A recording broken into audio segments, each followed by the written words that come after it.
I'd like to call this meeting to order, please. I do remind you that this is a public hearing. Any vote that we take is not binding. It is merely a recommendation to the town council. Once again, the primary purpose of this meeting is as a public hearing. Therefore, I am glad to see the public here, and we appreciate that very much. I ask once again that you silence your cell phones, please. I also ask if you haven't signed in before you leave, please sign in. At this time, would you please rise, and I'll ask Lonnie to lead us in the invocation, please.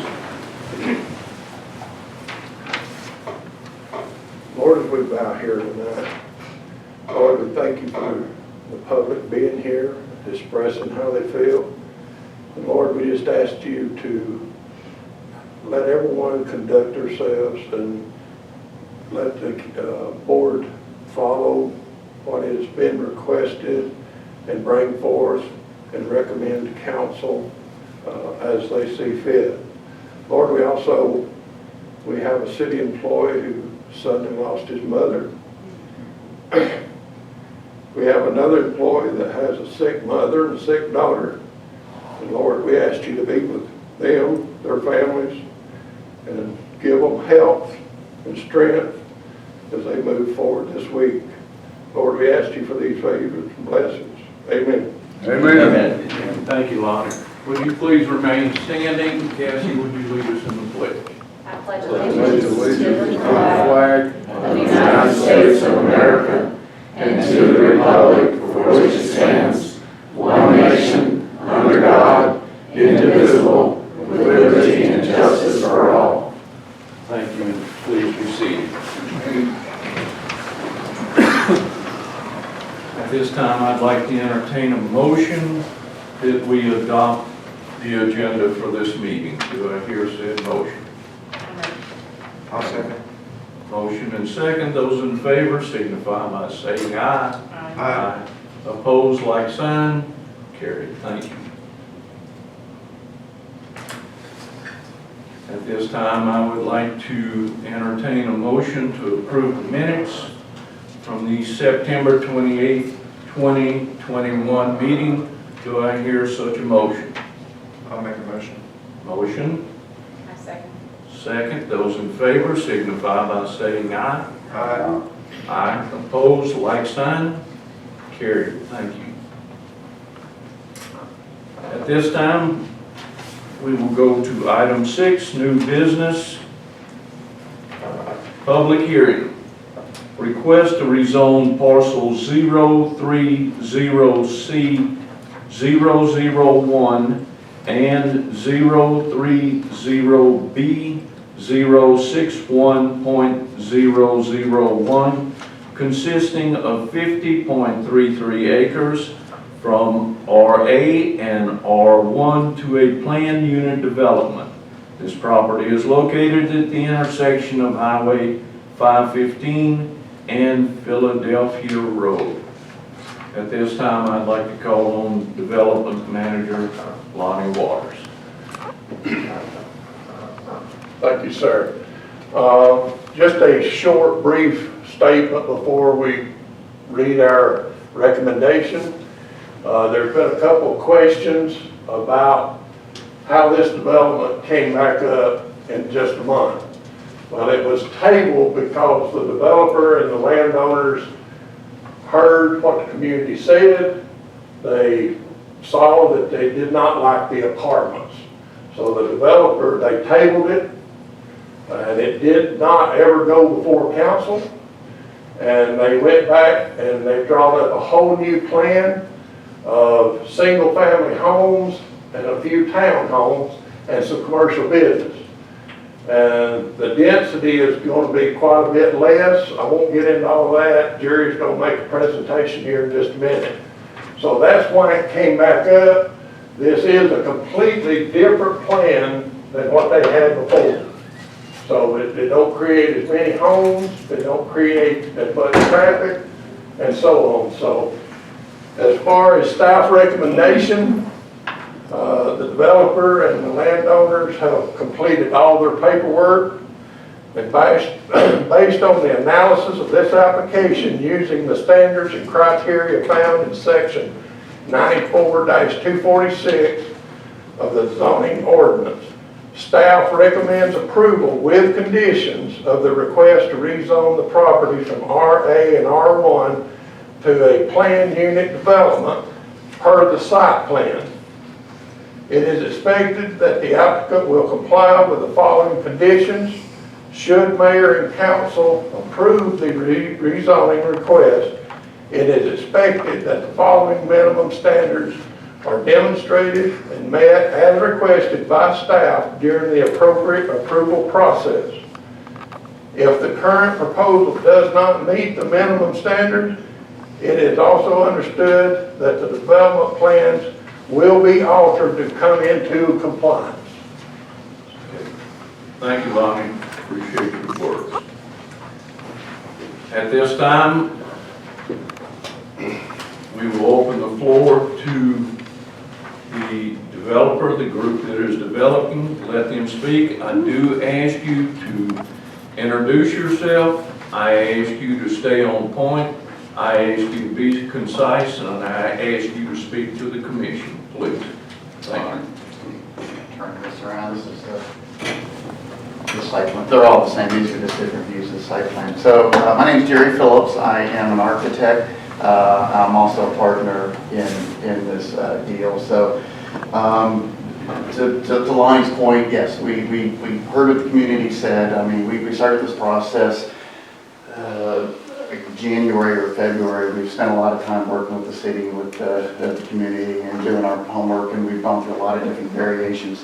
I'm not going to bore everybody with that, but what we really wanted to do was get to something that would be satisfactory to the community, and obviously there was some pushback in the previous plan. So to reiterate, the apartments are gone. There was 270 apartment units. That density count has come down to 200, actually 199. We're going to keep it just under 200. Single family and townhomes, about a 50-50 mix of the single families and the townhomes. So the townhomes are going to be up front, the single family back here. We have spent a lot of time, we have met multiple times with the church. We've also met with Brian and Christy, who live on this adjacent property, and I've walked the property.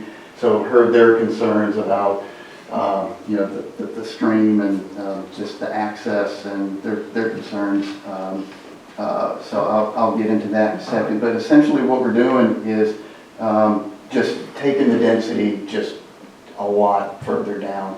One of the things we've done is we eliminated one of the curb cuts on Philadelphia, because at one time we had 3, which because of the requirement with the density, we needed to have another curb cut. So that's gone away. So we've got just the 2 curb cuts here, one to line down here at the existing road, and then one up here. So these are about 600 feet apart, almost 600 feet, about 2 football fields. Before they were 300 feet, so that's a lot larger.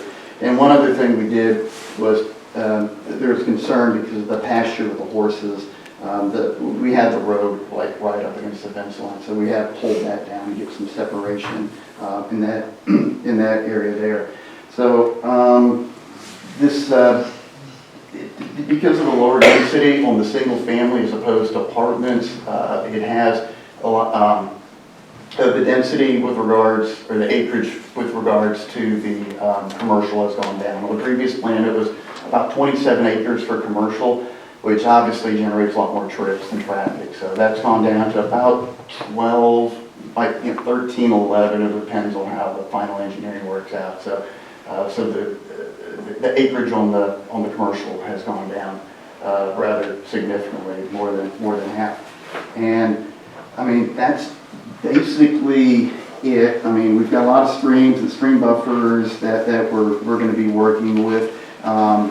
We are, in response to the meeting with Ryan and Christy, we are going to be putting about 1,500 feet of 6-8 foot privacy fence. Probably wood, I don't know what the final material would be, but that's going to run along the back of the single family. So we have room for, if we need to provide any additional evergreen trees or berms or anything like that to respect their privacy. And also, it's interesting when you get back here and look, I totally understood their concern because you could easily just kind of walk out and go out on their property. So we're going to put a fence back there to avoid that and anything else that we need to do to address their concerns. On the commercial, we're going to comply with the use, the 94 or 95-24, whatever, the use requirements on the commercial. It's probably going to be, sit-down restaurants. We are getting a lot of use or a lot of interest from Hilton, Marriott type hotels, more like a suite type hotel, like a Homeview Suite, Homewood Suites, Hilton Garden Inn. Makes sense for them to be up in this area right here, like a sit-down restaurant. Another restaurant opportunity on the corner. This is an interesting parcel. It's about 5.5 acres. It's a good size for a grocery store. It could also be medical office, daycare, that sort of thing. It might be one user, might be two. So that's kind of what the uses are. We will have connection all the way through out to Appalachian. This is going to be, we're going to be using an existing easement that ties into the driveway with the church. So they'll have the ability to go back through the site. And I mean, that's pretty much it. I mean, I think the site plan's pretty straightforward at this point in time. These are townhomes, by the way, just to be clear. No commercial along 515. We're just going to keep that townhomes. So we're getting a step in the hierarchy of the density, so it's getting lower density as we go back on the site. And that's about it. I think the site plan is pretty straightforward. Thank you very much. We appreciate your time and effort. At this time, I will open the floor to the public. You can speak for it, you can speak as a proponent or as against it. I do ask you to introduce yourself. I ask you to be on point and direct and speak to the commission. So whoever would like to come forward, would you please raise your hand? Come forward, please. My name is Tom Hogan, and I have two questions. I couldn't hardly hear what you said. How many total units are there to be put in that property for homes or residents? 199, up to 199. And what are they going to sell for? They'll be the low 300s, 325, 350. That's all I want to do. Thank you. Thank you. Would you come forward, please?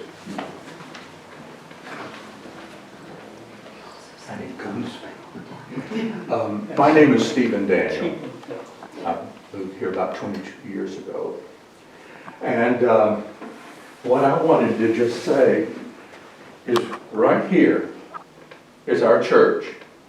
King of Kings Lutheran Church on Appalachian Court here.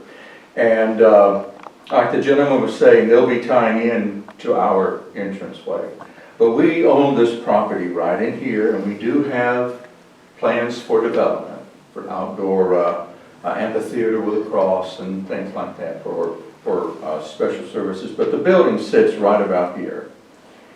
And the feeling that I have gotten from everybody in our congregation, from the pastor on down, we are thrilled to have this.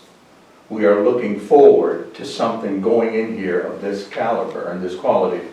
We see it as a mission field, but it feels wonderful because we've been here now at this position, this location for just a little over 2 years. And in that 2 years, we've tripled in size. But it feels good for us not to feel so isolated. Because if you're out there now, all this is woods, all this is pasture, and then you've got the highway up this way. And we knew when we were locating there 2 years ago that eventually something would come. But we didn't know it would be this big or this soon. But and being at the church and hearing what everybody's talking about, it's the subject of the church right now. I have not heard one single negative remark about this. Everybody is just, I mean, you know, if it's done this way, and it's done, and it's organized like this, and it's done in a you know, intelligent manner, you won't hear anything from us over here, but thank you so much. I just wanted to say that. Thank you for your time. Would anybody else like to speak, please? Please come forward. My name's Ron O'Day. I've lived here for about 20 years now. Moved here right out of the Air Force, and I enjoy living here immensely. I drive down to Atlanta every day. So what I have concerns with is the rapid growth that we've had in the past year and a half. The approvals of large subdivisions down there where our infrastructure is not capable of supporting these. Our water sewer system was outdated before these things came in. Fire department is beyond backed up, and we haven't improved fire department in years. When I say years, I've been with the fire department for 15 years, and other than a fire truck that was gravely needed on there, nothing has changed. Nothing has been improved. Our ISO rating at the time 4 years ago was a 5. It's between 1 and 10 on there, a 5. Our next ISO rating is coming up, and with these large subdivisions coming in, I have a feeling our ISO rating is going to go down again. So here we are, number 5 for looking to be improved on our city on there, and now we've got 5 large subdivisions when our infrastructure was never capable of even one of these subdivisions on there. Why all of a sudden, in the past year and a half, have all these subdivisions suddenly came up and no plans for the infrastructure, no plans on improving on there? We need a ladder truck just to get to some of these buildings that you have here. We don't have a ladder truck. We got to call Canton, we got to call LJ to go put out one of these fires. Had we not had the good firefighters that we had when we had the apartment complex catch on fire, that would have been a nightmare over there because we didn't have a ladder truck. We have no infrastructure for these things, and we keep on approving these subdivisions, on these massive subdivisions. These things are crammed together. You've never seen a fire break out in one house and jump houses because of ampers landing on the next house. We don't have the equipment. On there, if Station 11 or Station 2 had a call while we had a structure fire, you wouldn't get anyone. You would get 4 people. That's what you got on shift right now. You got on shift 4 people, but yet you got 200 houses and townhouses and commercial buildings coming in here. Where is the plan to improve those before we start approving all these other things down there? So that's one of my concerns here, is that all this development and nothing, no plans, no nothing in the last 4 years, even the last 4 years of improving those things. So approving something like this is just going to put everyone at risk. Now, DOT started a review traffic study a month and a half ago. Has that come out yet? Do we know what the traffic is going to be with this coming out? 200 houses, and now you got all those people, 200 houses, on average 2 cars per house on there, and that's all dumping out into Philadelphia and then dumping out into 515. Thankfully, this one is at a light on there, but have we even made plans? We even looked at what that traffic is going to be on that area. It's already a nightmare on Thursdays and Fridays trying to come home on 515. What are you going to have? 2 more 100 houses. That's 400 more cars dumping out into the road on there, or trying to get home on Thursday and Friday. We haven't looked at this. We're just developing on there. So we got our infrastructure not capable of handling what we've already have on there. Then we're adding this now on there. We got traffic study. DOT hasn't finished their traffic study, or at least it hasn't been published to anyone or made public to any of us. So where is the traffic study? It says that we're going to be capable of even handling this on there. You got apartment complex, where you got our houses and the townhouses. He said it was 300 plus. That's great, but our actual housing needs right now are not 300 plus. Right now, we have people that, because of the pandemic, are out of their house or out of their apartments, have lost their apartments on there and can't afford it, nor do they have the credit to be able to get into any one of these things. But we're building these housings that are 300 plus. Who's going to be able to afford that in Pickens County? If we're thinking about trying to improve the housing so that people can get into these nice townhouses or houses on there, we're not thinking about the people that actually live here. We're thinking about people that are going to be moving here. Well, we got to take care of ourselves first. We got to take care of our population first on there. And despite which we may or may not think, our population is not capable of affording these houses. It's not. So that means we're going to have outside people coming in, moving in. Water and sewer. I mean, Sonny said it in his May meeting that our sewer system is not going to be upgraded for 18 to 24 months. That's just to get EPA approval. 18 to 24 months on there. We've already approved 4 large subdivisions. This commission here has already approved 4 large subdivisions. This is number 5. We don't even have plans to be able to approve our sewer system for 18 to 24 months before they can start building it. We are already over capacity on our sewer system 2 years ago, more than 2 years ago. But yeah, we're still building these subdivisions like we got plenty of room, plenty of infrastructure. We don't. So before we even think of being able to approve this, have we done any kind of studies? Have we done any kind of impact studies? Have we done our homework to make sure that this isn't going to get out of control? That we're not going to be causing the people that have lived here forever, causing these problems. You start building all these things, you're going to end up becoming Alpharetta, Roswell. They were beautiful. And they've done a good job of managing it, but their traffic is a nightmare. I would avoid those areas with a plague.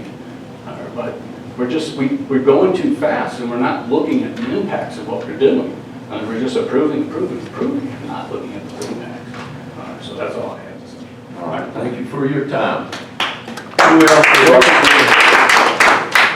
Who else would like to come forward? Please, in the back. Once again, I ask you state your name, be concise, be to the point, and speak to the board. My name is Jeremy Surratt. I live on Lumber Company in Twin Mountain Lake, so this all directly affects me. This and the previous housing development that's going to be on Philadelphia Road. So I just want to say everything he said, I completely agree with. So I'm trying not to repeat too much of what he beat me to the punch on all that stuff. So I'm going to speak more in a general sense. But it's like the moratorium was put into place. I know I was reading in the news, they were saying it wasn't because of the public outrage, but clearly that's what it was. Because everybody, the opposite of what he said, the gentleman from the church, everybody I've spoken to doesn't want this. They don't want these huge, they drive into the city, they see these huge developments everywhere, these cookie cutter, ant farm looking houses, and that's not what, from everybody else spoke to, they don't like that. So I don't know where he's coming from, where, everybody agrees with that, but the amount of houses that there's going to be on that road, just on that one corner of Philadelphia, is going to be, 250 was the previous approved, and then on the other side, I don't see this as much different. It's 190, but you're still, that's a small town. There's not that many people in Jasper, 4,000. So if you're adding 500, people right there in this tiny little area, Philadelphia Road is just a small 2-lane road. The traffic after that, I can't imagine what that's going to look like. So just like he was saying, it just seems like too much, too soon. Even the gentleman back there, he said he expected something to happen to that corner, but he just didn't see it happening so fast and being so big. And that's exactly the point. It's like too much is coming too soon, and the infrastructure and the city and the traffic, and it seems like the builders are the ones that are benefiting from this. They'll turn this place into Atlanta in 5 years if you let them, because it's more money for them. And the same thing with the price point, the 300, that's mind blowing to me, because the arguments that I see online are we need more housing for Jasper, but no, all these people that are saying they need more housing, they can't afford the 300,000. That's for, like you said, that's for people that are wanting to move here.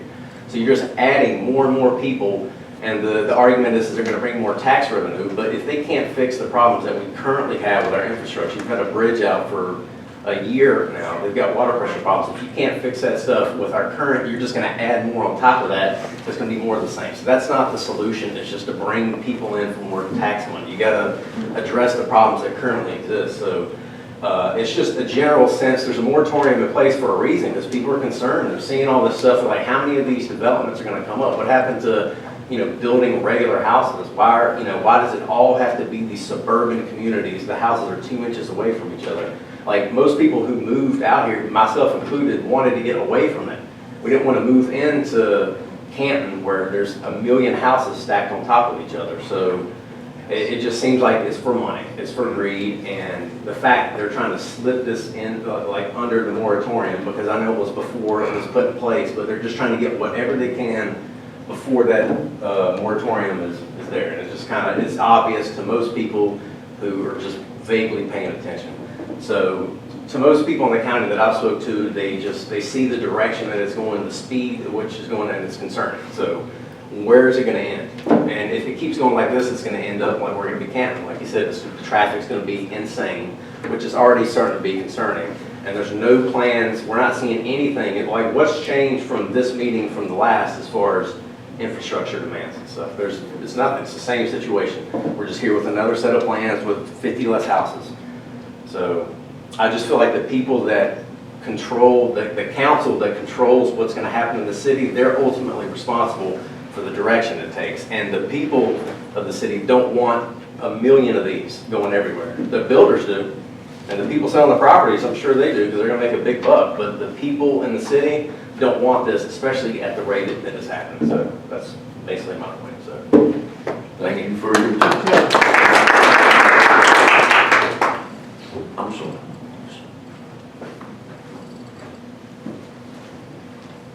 My name is Harry Jones, and I live off Matthews Road. The development I live in has plans for 30 more houses. We already have a crusher problem. As I understand it, Jasper only has one fire department. I agree with everything this gentleman has said. We only have 2 tankers. Where are the tankers? One house had to burn down because they didn't have enough water pressure. A tanker costs about $400,000 or $500,000. This man can agree with me on that. Before we ever think about that, we have to have the infrastructure, we have to have the fire department up to speed. The other thing is we're neglecting people that have lived here a long time, being forced out of housing. Restaurants have problems with employees. Walmart, your labor force on the low and level entry. We need some economical and small number of apartments. If we're going to pay and sacrifice the citizens, then we have to have the infrastructure to support the businesses that we have. I don't think we need another shopping center. We got too many already.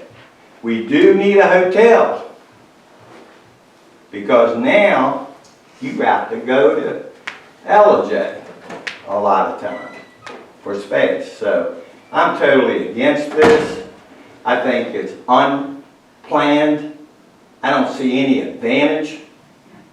And where's the money coming from? You're going to have a bond? The other thing I want to know, is this gentleman being sponsored by federal government?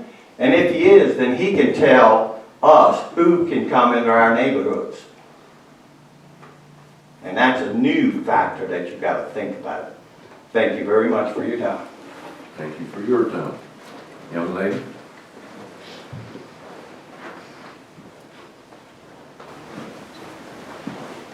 My name is Christina Miller. I live on Philadelphia Road.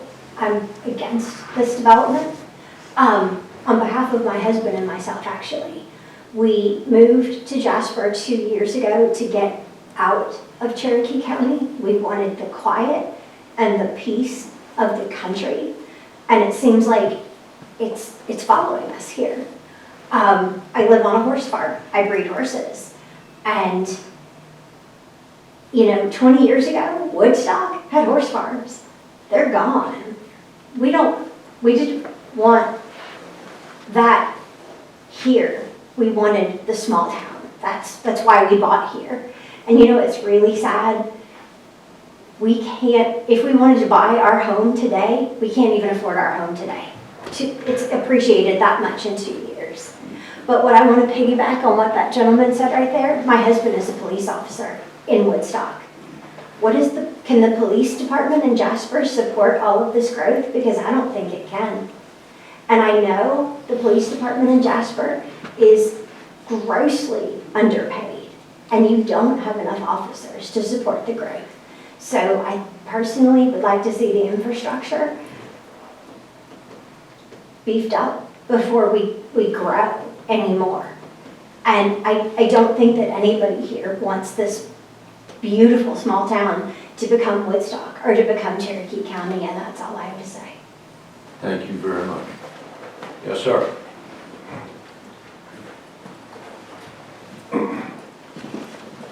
Hi, my name is Steve Forsland. My wife and I moved up here from Cobb County 2 years ago. We moved to Georgia 30 years ago, and I've been living in Cobb County and commuting to Alpharetta for that 30 years, and I just retired.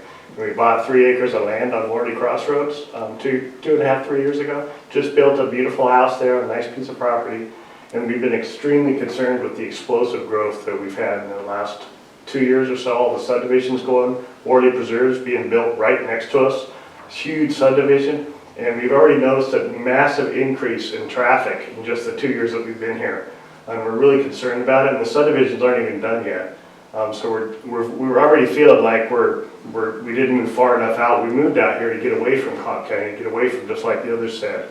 And we're just really concerned about the growth, and 515 can't handle the traffic that we have already. So that's my concern. I appreciate that. Thank you for your time. Would anybody else like to speak? Yes, ma'am. My name is Otter Lee. I moved here about 2 years ago as well, and I grew up in East Cobb. One thing I have noticed since I moved up here, and I'm speaking as an under 30-year-old young person trying to start her adult life, you can't afford anything south of here.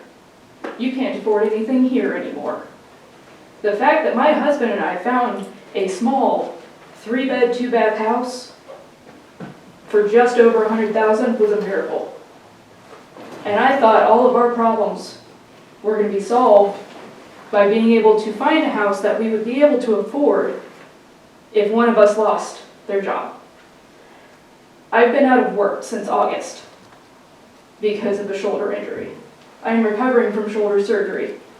Without that price point of a house, we would be homeless.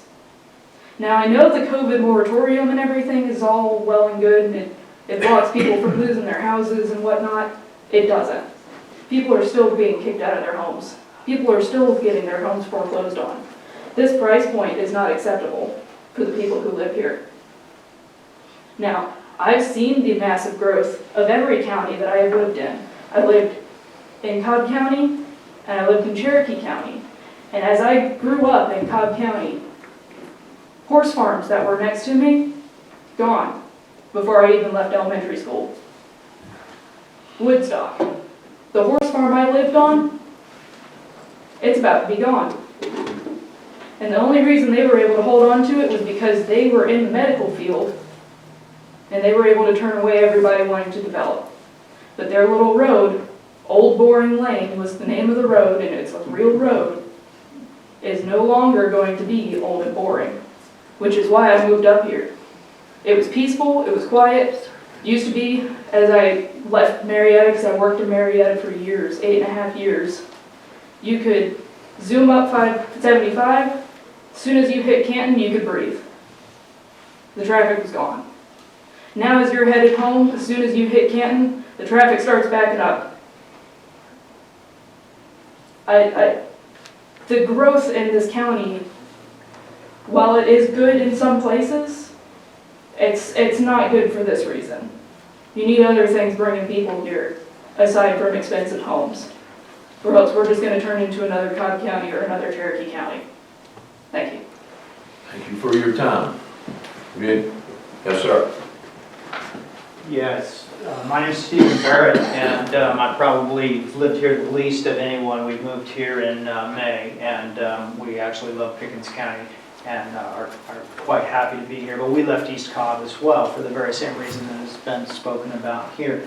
One of the most concerning things I have is with the water situation. We've only lived here for about 5 months now, and we've had 4 times where we had no water, one up to, I think, about 16 hours. And so I wanted to address the commission to see what is being done to see about just the water infrastructure. That's one of my biggest concerns. Are you asking a question? Yeah, I just did, yes, sir. Well, we don't. Okay, well, that's fine. Yeah, But that's fine, but maybe just posit that question in the thought process on this, because I just don't think the infrastructure right now can handle it based on our personal experience alone. So thank you. All right, thank you for your time. Would anybody else like to speak? Yes, ma'am. My name is Linda Ross, and I respectfully ask that you decline this particular development for a lot of reasons. The roads right there at that particular intersection, I've got pictures. Unless you change the trajectory from the north to south, if you're going north, you can't see the people coming south. You have those the yellow arrows that people think, oh my God, it's going to change to red, so I'm going to go. So they don't realize they're supposed to stop and yield to oncoming traffic. That's dangerous. Literally, I have pictures. You can't see the other side coming at you. It is 55. There's just, basically it turns 55 when the hill starts to come up from the north going south, but they don't slow down. So you've got the Hobson area. I'm talking about Hobson Road, Hobson Estates, Old Mill, let's see, Little Dove Lane, Lance Road, White Pine Way, Mill Pond, Whispering Waters, Hobson Court, Daisy Lane, Ginger Drive. There are 400 single-family homes just in that area, straight off of Hobson Road. On the other side of Philadelphia Road, you've got about 676 coming from Arbor Hills, Palace Way, Lumber Company, Lumber Oaks, Greystone Oaklands, Hunters Ridge, Trin Mountain Lakes, Amazing Grace, and Scooter Ridge are all trying to come at that intersection to get to work in the morning or go to school. You've got young adults trying to drive and maneuver that intersection. You've got seniors that can't see. Are you trying to say something? I don't want to. No. You've already approved 270 townhomes on 50 acres over there. There's more of that cow pasture there, so that's not that whole cow pasture. You've got another R3 on the side where this development is supposed to be going, kind of catty-cornered from it, designated R3. So there's high-density residences supposedly going there at some point in time. It's a 35-mile-an-hour road there. It's dangerous, again, for the seniors, the new drivers, even the school bus drivers as they try to turn onto that road. That's too much traffic for that road and too much traffic for that intersection. If you look at all the people coming out in that area, it's about We get the point. Okay. We get the point. There's a lot of traffic there. If you look at the pictures, you can see how much residence is already in that area. We've already got too much of that going on. Talking to Mr. O'Day, there was a place in Pickens County that burned because the fire hydrants evidently weren't meant to be used to put out fires. As he spoke about the apartments over a mountainside manor, we had to borrow from Cherokee County because we don't have a ladder truck. So if you're going to build more structures here, I don't know how you're going to prevent fires. It's very, very dangerous. So I just respectfully ask, the other thing I have is, this is a new company. I guess it's a new company. The website is a one-page website. I don't feel very comfortable with what I see on that website that they're going to be able to fulfill what we need to have them fulfill. They were supposed to be coming and looking at our best interests as residents of the town. We can't afford $300,000 houses. Somebody coming in may, but again, that's more people coming in. I think it's just a bad idea to put something that big on that corner. We do need some of those things. That's just a really bad intersection to do it and not in the best interest of the residents who are already here. So I respectfully ask that you decline. Thank you, ma'am. Anybody else? Please come forward. My name is Shirley Forsland. You already heard from my husband. I wanted to say also that I respectfully ask that you decline this project. We have so much traffic already on 515 coming north. that it is nearly impossible to turn left going south onto Worley Crossroads. And we've already had accidents. Just recently, we had a terrible accident there with somebody trying to go directly across to Dowda Mill from Worley Crossroads. We have no traffic light there. The traffic is unbelievable. My husband and I don't even drive 515 anymore. We go ahead and go over on Old Canton because the traffic is so bad. And I don't see how our traffic infrastructure can support this project, let alone what we're hearing from the firefighters, from the police, from just our water. This project is ill-conceived that you would even get this far and not consider all these infrastructure issues. You have obligations to the people who currently live in this county before you have obligations to people who are possibly going to live in this county. We need to make sure that every member of the county, every member of the city has the same opportunity to be protected via traffic, so you're not going to worry about getting hit by a truck or your house burning down because they don't have the fire truck or the water pressure to put out your house, or the police to come to your house should they need to when you don't have enough police officers. It's inconceivable that this project would go forward, and I appreciate your time tonight. Would anybody else like to speak? Any questions? Oh, please. My name is David Mueller. I've lived in the county for 32 years. I want to remind people that Appalachian 515 is a developmental highway. The whole purpose of the developmental highway is to provide opportunities for growth and development in the rural communities. That was the whole basis for the state developmental highways. When they put a red light on that piece of property, the whole process there was this would be a place for growth for commercial and development as well. If this development were considered on North Main Street or something, that's a different story, but this is on a highway that was created for that purpose. The city came to Howard Marie Collins in the early 2000s and said, please annex your property into the city, with the concept that this would be future development. Then now the land is currently, when you look at the assessed value of this piece of property, it does not meet what you would expect from farmland or for horse land and trees. It's being assessed at a much higher level because the city expects this to be commercially developed. Most of the family land, the Hardy Johnson owned that land, and most of the corners, he owned all those corners there, and most are already being developed. That's what the family, when they died off, that was the expectation. Currently, this property brings 0.5% of the potential tax revenues that can be created by this development. That is monies that can help support the structures that needed, the infrastructure that needs to be built in here. That can support new monies for fire development. It can support new development for water in the system. This project has a timeline of development of 2 years. So it's not going to happen overnight. It's going to be a gradual, this is a graduated process for this housing development, along with the commercial. So it allows opportunity to grow and the infrastructure to grow with it. This isn't an immediate thing, but tomorrow this stuff is all going to be done. I just want to reiterate that this property, when the city annexed it in, when that highway went in and they put a red light on that, the expectation was this will be future growth. This is a place where the city will grow. And so we ask that this opportunity be available to have that growth, because that's what the city, when they annexed it, that was the expectation.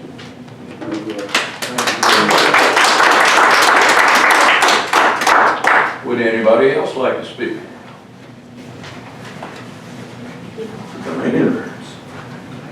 Hi, I'm Tabitha Scott. I currently don't live here, but I grew up in Jasper, Georgia.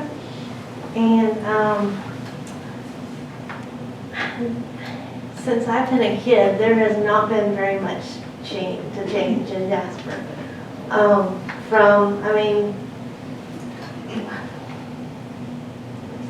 I'm sorry. I'm just trying to get to the point that we need new restaurants and new places of interest in Jasper that, that we can go to and that our kids can go to and spend, you know, such as the steakhouse to go after church, to,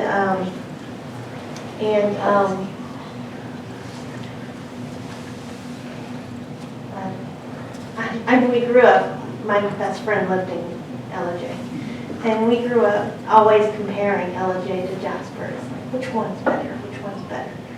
And I have to say right now, LJ has a Chick-fil-A. We don't. LJ has a lot more food offerings. They even have a, like that one gentleman said, more hotel locations and spaces. He is right. Right now, if you want to go to a hotel and stay nearby, if this one little hotel is sold out, which it is a lot of the times, then you either have to go Canton or LJ's. And this development offers the hotel and the food location industry as well as an option for another grocery store. And that was basically my point, is just that those would bring in more revenue, and it would be also places to go after church and after, you know, out to dinner with your family and stuff like that. That's it. Thank you for your Would any, you've already had one shot. Can I rebuttal that real quick? Just 2 minutes. No, we're really not in the rebuttals on this. This is state your opinion, and I appreciate the opinion that you offered. Okay, I'm back again. Anyway, I'm Jenna Bueller, and I'm the one with my sister that's representing this property.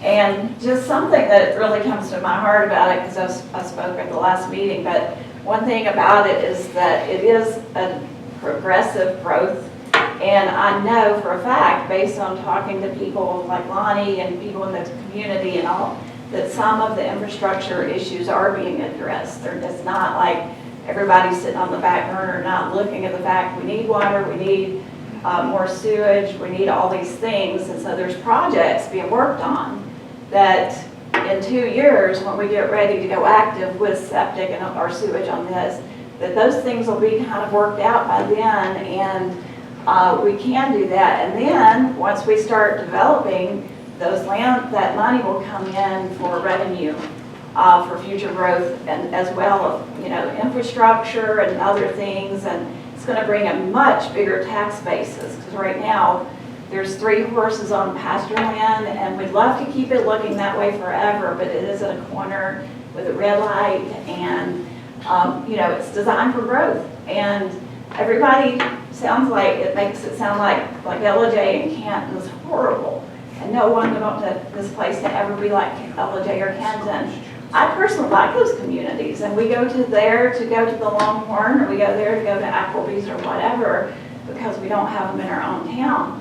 But if we had them here, we'd be much better to support our own people, and we do go to the local restaurants. But like I just recently had an event, I couldn't find a single restaurant except the Mule House that had the ability to host the kind of event I was putting on. And so we need some places and some options so we can keep that money and that growth here. Because all those people that come here, a lot of people said they just moved here in the last 1, 2, 3 years. And those people had the opportunity to come here. And they had the opportunity to bring their 2 cars and to buy a house.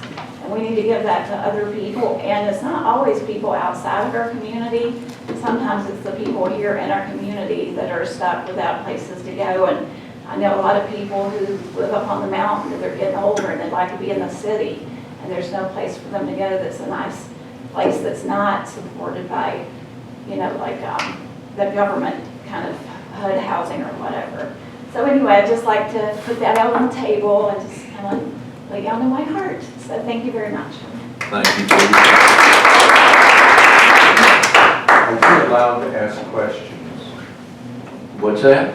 Are we allowed to ask questions? I've never been to a public meeting. Well, the only questions that would be asked would be to the developer if you have things, specifics for this. Once again, this is a public hearing for the opportunity to speak and to hear about this, and we have certainly had a public hearing, I'll say that.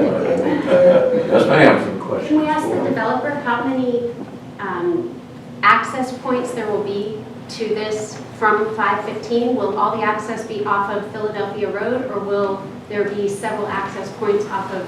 Sounds like you're asking him the question, so yes, ma'am, you can ask the question. Yes, there'll be 2 access points onto Philadelphia, and then one that's utilizing an existing easement onto Appalachian. DOT will not allow any crossing of the right-of-way, which is a fancy way of saying there will be no access off of 515. It's just an act of Congress would make that happen.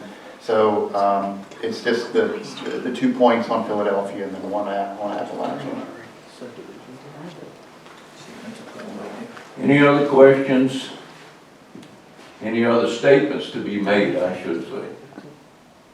Okay, I am going to reiterate, this is a public hearing. Our vote is not binding. It is simply a vote either to recommend or not to recommend this, and it has no binding qualities about it whatsoever. At this time, I will ask the board, those in favor, please signify by raising your right hand. Those not in agreement, who do not recommend, please raise your right hand. We have voted not to recommend this item for further. We have voted not to recommend this item.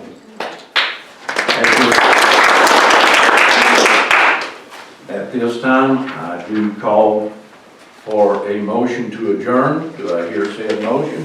Motion. And I need a second. Motion and second. All those in favor signify by saying aye. Aye.